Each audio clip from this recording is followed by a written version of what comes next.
pequena introdução, quero saudar as comunidades todas e fazer uma pequena introdução, porque na verdade a palavra delas Leonardo Boff em Belo Horizonte, aqui no encontro do Fórum Político Interreligioso, 4 de abril de 2024, registrando aqui Frei Gil Vander.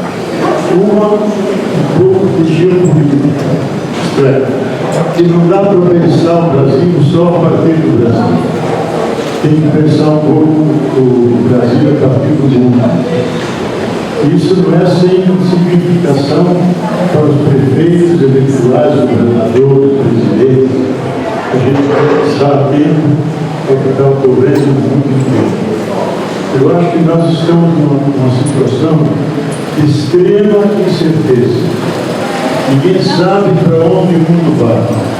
Nem o Papa sabe, nem o Dalai Lama sabe, ninguém sabe. Esse grande escritor, Eric Hobsbawm, escreveu a história do século, do mais do século, sempre a partir dos trabalhadores, das vítimas. Ele morreu há 2 anos. O último livro dele, sobre o breve século XX, ele termina dizendo: se nós queremos construir o século XXI com os valores do século XX e com os valores do presente, nós vamos fracassar. Vamos fracassar. E se nós insistirmos, nós vamos ao encontro das trevas, eventualmente da morte. Então nós temos que reinventar a política, temos que reinventar a humanidade se queremos continuar com a nossa civilização e, no caso, a importância do Brasil que tem junto com esses povos. E eu vou pôr uns 3, 4 pontos que eu acho problemáticos e que podem incidir na nossa consciência coletiva. Primeiro, aquilo que eu chamo o princípio da autodestruição. A gente sabe que hoje, na política mundial, há uma disputa enorme entre as 3 grandes potências, Estados Unidos, Rússia e China, para quem tem a condução da história do mundo. O mundo monopolar ou pluripolar, com um só polo ou vários polos. Os americanos lutam para que haja um polo só. Eles têm 800 bases no mundo, e a maioria delas são ogivas nucleares, e querem manter a todo custo o seu domínio. Noam Chomsky, esse grande intelectual americano, diz que há lobos suficientes no Pentágono que querem manter essa hegemonia, mesmo usando armas nucleares, sabendo que entre todos ninguém vai sobreviver. E eles não se dão conta que eles mesmos serão vítimas. Ele dá até a fórmula: 1 mais 1 igual a 0. Um destrói o outro e leva junto a humanidade. Então isso não é possível. Anteontem o Putin disse: a Rússia não pode sair humilhada da Ucrânia. Se a NATO continuar a mandar armas, eu vou usar armas nucleares táticas. Tática significa: lança uma arma aqui sobre Belo Horizonte, destrói pouco, mas por 20, 30 anos fica totalmente inabitável, por causa da radioatividade, assim como é lá em Chernobyl. Então nós corremos esse risco de uma autodestruição da humanidade, como nunca antes na história houve. Um outro ponto que eu quero ressaltar, e não quero entrar em detalhe, é aquilo que a gente chama a sobrecarga da Terra. Hoje o nível de consumo da humanidade exige uma terra e meia, que nós não temos. Sobrecarga significa que na dispensa dos bens e serviços importantes para a nossa vida se esgotaram. Todo ano a ONU dá os dados. Esse ano foi no dia 22 do ano passado, 22 de agosto. Como a terra é um ser vivo, e tira dela aquilo que ela não pode mais dar, ela, de certa maneira, revida com mais vírus, com mais aquecimento global, com mais eventos extremos, com novos riscos sobre a humanidade. Então, esses que medem a sobrecarga da Terra dizem: nós não podemos chegar a novembro. Estávamos em junho do ano passado. Nós não podemos chegar a novembro, porque se chegarmos a novembro será o colapso da civilização e grande parte da vida corre risco de desaparecer. Talvez o risco mais visível e mais irrefutável é o aquecimento global.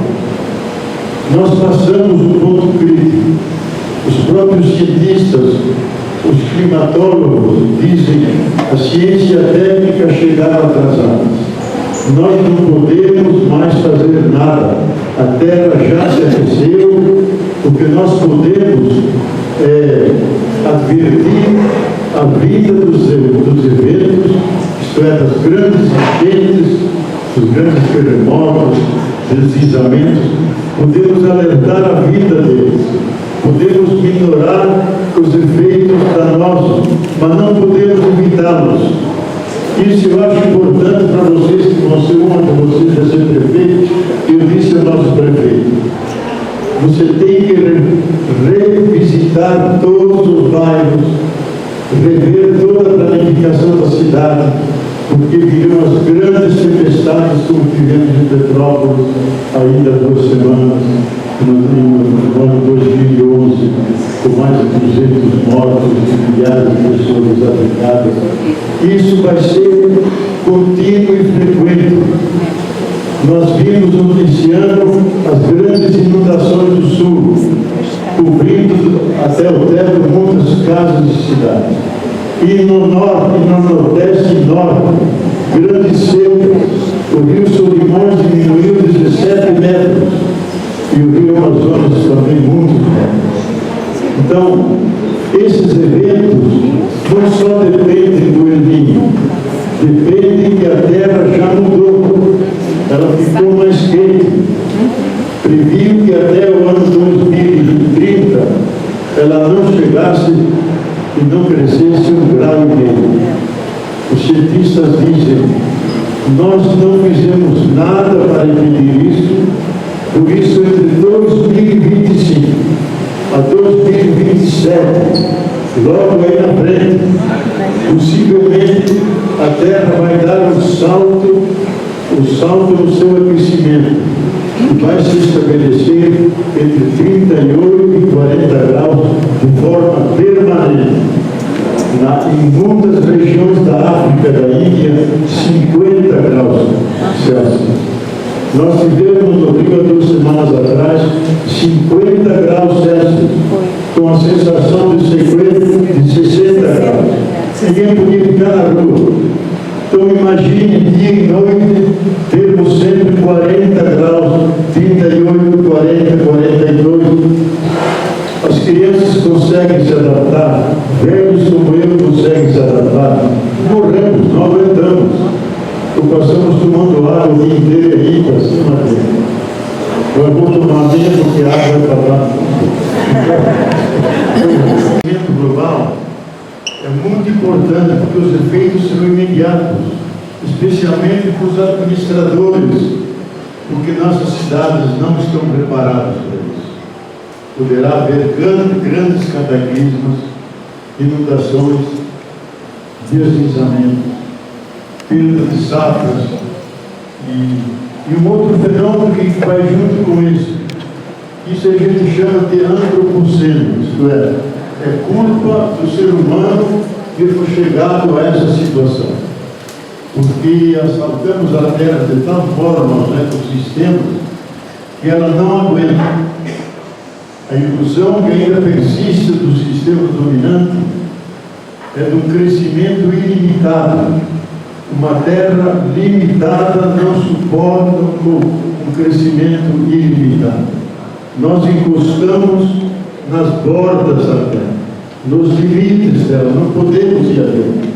Há o convencimento hoje dos grandes analistas que assim como está, não podemos continuar, porque podemos ir ao encontro com um grande desastre ecológico e social. É como se estivéssemos à beira de um abismo. Podemos cair no abismo e tentar um retorno. Com esse aquecimento global já realizado, não tem mais retorno. A Terra mudou. E vocês vão ver, e vocês sentiram aqui em Belo Horizonte, e aí muitos cientistas falam que além do antropoceno vem um necroceno, isto é a morte massiva de seres vivos. O maior biólogo vivo, Eduardo Wilson, diz que cada ano desaparecem entre 70 e 100 mil espécies de seres vivos. Dada a voracidade exploradora do processo industrialista. E junto a esse necroceno, necros é morte, vem o piroceno. Piros em grego é fogo, por todas as partes do mundo, há fogos, que não só são atribuídos ao ser humano, é que os solos ficaram muito quentes, toda a vegetação perdeu umidade, o aquecimento aquece as pedras, e se tiver folhas secas e gravetos em cima, se deslancha o fogo, e esse fogo ataca as florestas. Assim foi no Canadá, assim foi nos Estados Unidos, assim foi esse ano na Amazônia, e muitas partes do mundo. Por isso, hoje, ainda lendo um artigo do Noam Chomsky, esse grande conhecedor da situação do mundo, diz que os cavalos do Apocalipse, que são os 4, o cavalo da peste, o cavalo da fome, o cavalo da morte, o cavalo da guerra, estão galopando pelo planeta inteiro. Por isso nós vivemos sob muita angústia, a incerteza de como será o nosso futuro. E o último ponto nessa área mais universal é a inteligência intelectual autônoma. Não só a inteligência intelectual que pode nos ajudar. A inteligência intelectual autônoma é aquela que, com seus trilhões de dados algorítmicos, pode tomar decisões por ela mesma e, eventualmente, pode pôr fim à humanidade. Os 3 cientistas que inventaram essa inteligência autônoma pediram há 3 meses atrás uma moratória de 6 meses para ver se colocam alguma informação nessa inteligência para que ela não penetre nos arsenais nucleares e deslanche as bombas atômicas e acabe com a humanidade. Então nós somos entregues a alguma coisa que não depende mais da nossa decisão. Ela decide por ela mesma, pode decidir como o fim da espécie. Então isso é a irracionalidade da nossa razão. Usamos a razão para acabar com a gente e com todos os nossos seres racionais. Bom, chega de assustar vocês. Mas eu acho que nós temos que dizer isso, porque as coisas podem vir. Com referência ao Brasil, algumas palavras, porque para ficar aqui a nossa situação. Eu acho que, em primeiro lugar, devemos ver a natureza da nossa democracia. É uma democracia de baixa intensidade, nunca foi uma democracia autossustentável, porque as classes dominantes controlam o poder econômico e político e sempre fazem um processo de reconciliação entre elas. Para isso, há um historiador que vale a pena ser lido por vocês, que é José Honório Rodrigues, um acadêmico, um grande historiador, com o título Reforma ou Conciliação. diz que sempre houve na história brasileira a conciliação entre as classes dominantes, os descendentes da Casa Grande, com o novo industrialismo de São Paulo. E eles fazem a conciliação entre eles de costas para o povo, num projeto só para eles, nunca um projeto para o Brasil inteiro. Ocupando o Estado, ocupando os grandes projetos do Estado, se enriquecendo com isso e mantendo o poder político e econômico. Nós vivemos sobre essa política da conciliação. Nunca foi feita nenhuma reforma fundamental, nenhuma revolução de base que mudasse a forma das relações sociais. Então nós devemos ter consciência disso. Que tipo de democracia temos? Se nós olharmos o respeito à Constituição, o respeito aos direitos humanos, o respeito às leis, de modo geral no país, a democracia é antes uma farsa do que uma realidade. Antes de uma farsa.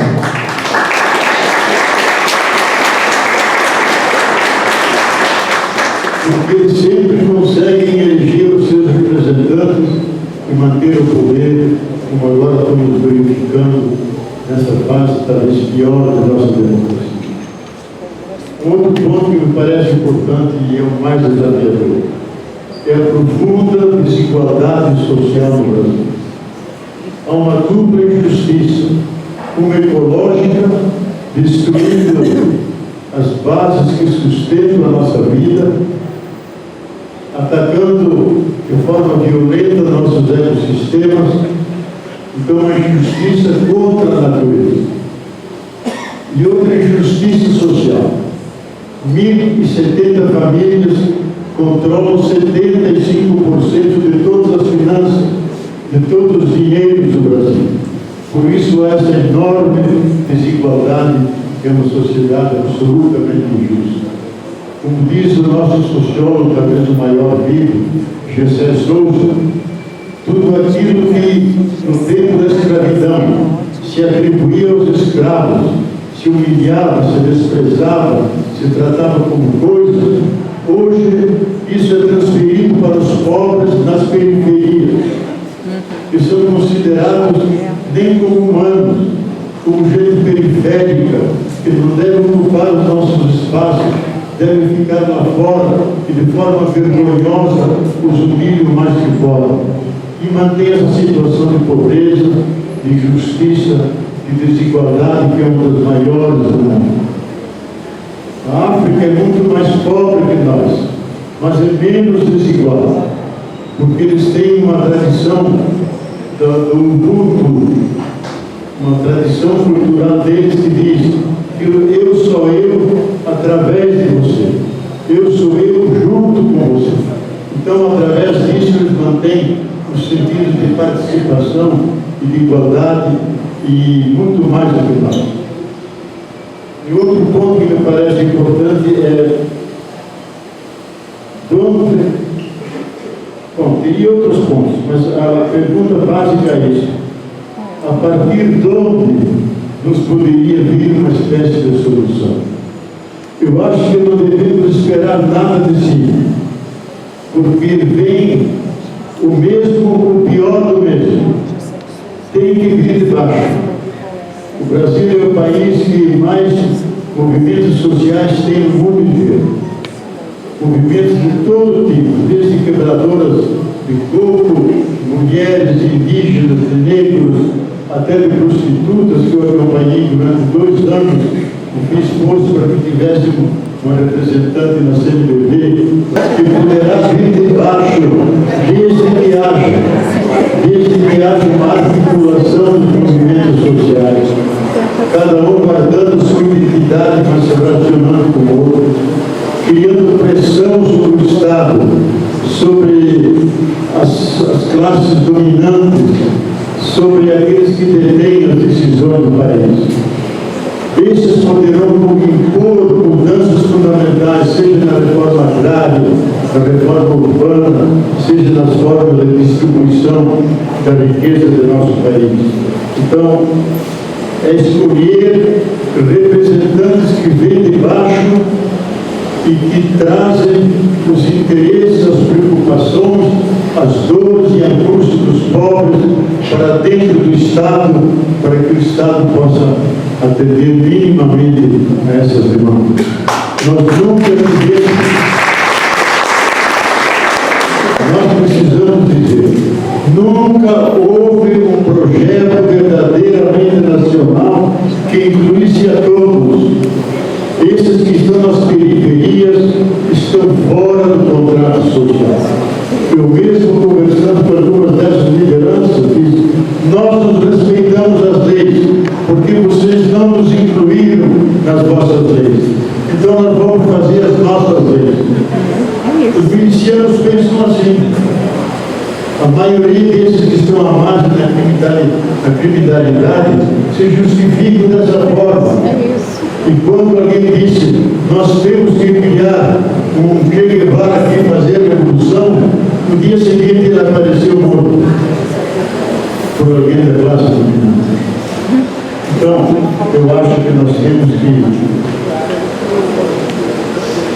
pensar nas políticas mais sociais, mais de origem popular, que vem de baixo, criando as suas lideranças, os representantes que possam levar as causas fundamentais de reestrutura do nosso país.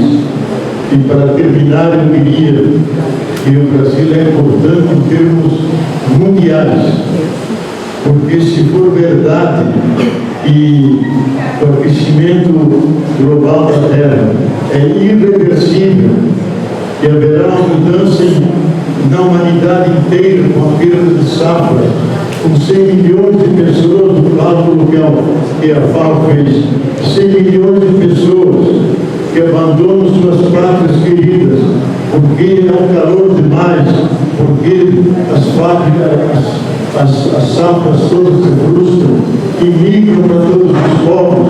Ninguém está preparado para receber mais de 100 milhões. Então temos que superar o conceito da soberania nacional. Pensar a casa como uma terra, onde todos possam caber. Essa ideia de cada país ter seu limite é uma ideia velha, de 1543, quando foi o Tratado de Westfália, e hoje não responde mais às demandas da humanidade. Por isso falamos em casa comum, onde todos podem caber dentro da natureza incluída. E talvez nós só mudaremos. Aqui cito um dos grandes autores que foi um dos primeiros a pensar o futuro da humanidade em termos ecológicos. Hans Jonas, um judeu, que escreveu o livro Princípio Responsabilidade. Ele diz que se a humanidade faz seu perigo, assumir a responsabilidade coletiva de mudar e assim dar um novo rumo à sua civilização, nós sobreviveremos. Basta que algumas não aceitem essa proposta e esvazia todo esse projeto. Mas tem um outro princípio, que é o princípio do medo e do pânico. Quando a humanidade poderá dar-se conta que ela toda pode desaparecer, seja por mudanças climáticas, seja por uma guerra nuclear. Acabo de sair um livro do grande nome Elizabeth Kolbert, com o título Céu Branco. E se houver uma guerra nuclear, que não é impossível, por dezenas de anos o céu vai ficar branco pela radioatividade. Matará todas as plantas, não haverá fotossíntese e grande parte da humanidade não saberá como sobreviver. É um livro que já está traduzido. Elizabeth Kolbert, Céu Branco. A natureza do nosso futuro. Não é o futuro da natureza. A natureza do nosso futuro. Ela diz: a natureza do nosso futuro é não ter futuro. Não ter futuro. Bom, falando isso, você deve estar todos angustiados. Mas eu quero anunciar vocês mesmo, porque já disse que o Vigário escreveu um belo livro sobre a angústia, eu até mandei traduzir esse livro. Ele diz: o que faz a gente mudar é a angústia. Quem não tem angústia está sentado aí na sua rede, comendo seu pão de queijo, tomando sua cachaçinha, e fica por isso mesmo. Mas aquele que se angustia diante dos problemas, da sobrevivência, das contas que tem que pagar, da eventualidade de morte da humanidade, esse muda, esse faz tudo para buscar o retorno do caminho andado. Diz: a humanidade está se acercando ao abismo. Ela só tem uma alternativa: cair no abismo ou tentar o retorno possível, com uma história sempre indeterminada. A história não é determinada, ela tem o improvável e o inesperado. Pode ser aquilo que Taylor de Chardin dizia, que a humanidade dá um salto na sua consciência. Ele chamava o salto da direção da noosfera. Noosfera significa coração e mente unidos. E diante do risco de desaparecer, o princípio de vida é mais forte que o princípio de morte. Aí nós vamos dar um salto na consciência e dizer: que estúpidos éramos, destruindo as bases que sustentam a nossa vida, cortando os galhos da árvore que nos dá os frutos para sobreviver. Vamos viver dentro das possibilidades da natureza, para traçar um laço afetivo com a natureza, com as plantas, com os animais, aquilo que o Papa diz: considerar todos os seres como irmãos e irmãs, e não só os seres humanos. Se nós fizermos esse salto, aí teremos futuro. Eu acredito que está dentro das possibilidades, quando o ser humano colocado no extremo perigo, que ele mude e leve uma vida muito mais tranquila, muito mais comedida, mais serena, mais participada, com o efeito de que todos poderão sobreviver como irmãos e irmãs numa terra, numa pátria que será a pátria da esperança feliz, da esperança possível. Muito obrigado. Vocês todos vieram a esse encontro porque é um ato de participação política. E um problema social se resolve fora do mundo da política. E política, em primeiro lugar, é a busca comum do bem comum. E aí todos participam. E é a política maiúscula, E tem a política em minúscula, que são os partidos que se propõem realizar esse bem comum a partir das ideias que eles têm, das prioridades. Nós ouvimos aqui a apresentação dos vários candidatos e eles se propõem a realizar esse bem comum a partir das opções fundamentais que o seu grupo o apoiou com os votos que receberam. Então é importante a política, porque sem ela nós nos vamos deixar governar por aqueles que não gostam da política, que são autoritários, que usam o poder para corromper, para enfraquecer as instituições. Gandhi dizia muito bem: e política é a arte de cuidar das coisas comuns. Política é um gesto amoroso para com o povo. Um gesto amoroso.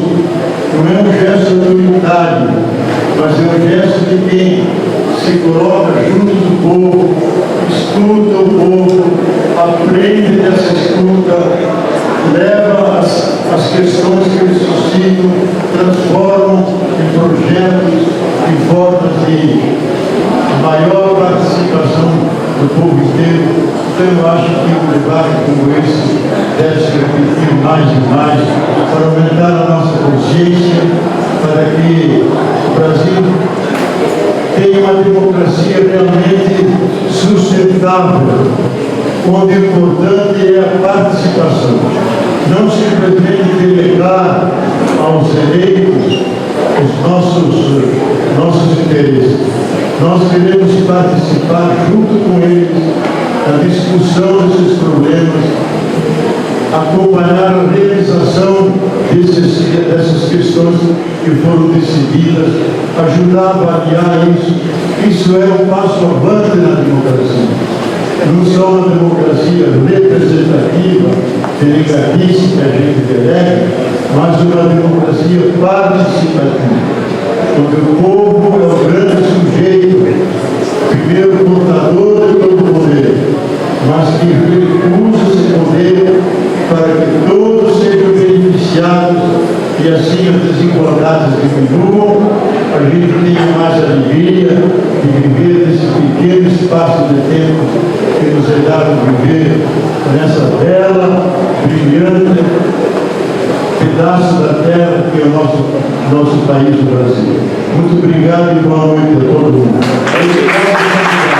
Registrando aqui 3 mil, 4 de abril de 2024 no meu solo sagrado pisou, desbotando o verde das florestas, garimpando o leito desses rios. Já são 5 séculos de exploração, mas a resistência ainda pulsa no meu coração.